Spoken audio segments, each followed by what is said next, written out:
জয় মা তারা। তুলা লগ্ন, তুলা রাশি সংক্ষিপ্ত ফলাদেশ ফেব্রুয়ারি মাসের তুলা রাশি বা লগ্নের জাতক জাতিকাদের 2026 সাল। তা আপনাদের এই মুহূর্তে লগ্ন বা রাশি সাপেক্ষে যদি ধরি, সেক্ষেত্রে আপনাদের কিন্তু লগ্নর পঞ্চম বা রাশির পঞ্চমে কিন্তু রাহু বসে রয়েছে, ষষ্ঠে শনি বসে আছে, সপ্তম অষ্টম নবমে বৃহস্পতি বসে আছে। উচ্চ বিদ্যার জন্য বিশেষ করে যারা চেষ্টা করছেন তারা কিন্তু এই সময় কিন্তু একটু এফোর্ট দিলে পরে উচ্চ বিদ্যার জন্য নতুন করে ভর্তি হওয়া, কোনো কোর্সে চালু করা, এগুলো কিন্তু আপনাদের জন্য ঠিক আছে। 9, 10, 11, 12 লগ্নে দৃষ্টি, তৃতীয় দৃষ্টি, পঞ্চমে দৃষ্টি, সন্তান প্রাপ্তির যোগ।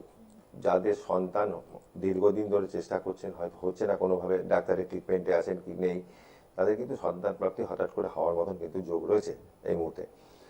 আর চাকরি, যারা চাকরি করছেন তাদের জন্য বলবো যে একটু সব অপেক্ষা করতে হবে, চাকরির যোগ কিন্তু আসছে। নতুন করে ইন্টারভিউ দেওয়া, এগুলো কোমর বেঁধে তৈরি হন, চাকরির যোগ কিন্তু আপনাদের আসছে। তুলা লগ্নের জাতক অথবা জাতিকা যারা আছেন, ঠিক আছে, ভালো থাকবেন। আর পায়ে চোট আঘাত থেকে একটু সাবধানে থাকবেন। গাড়ি ঘোড়া যারা চালান একটু সতর্কভাবে চালাবেন। জয় মা তারা, জয় জয় তারা।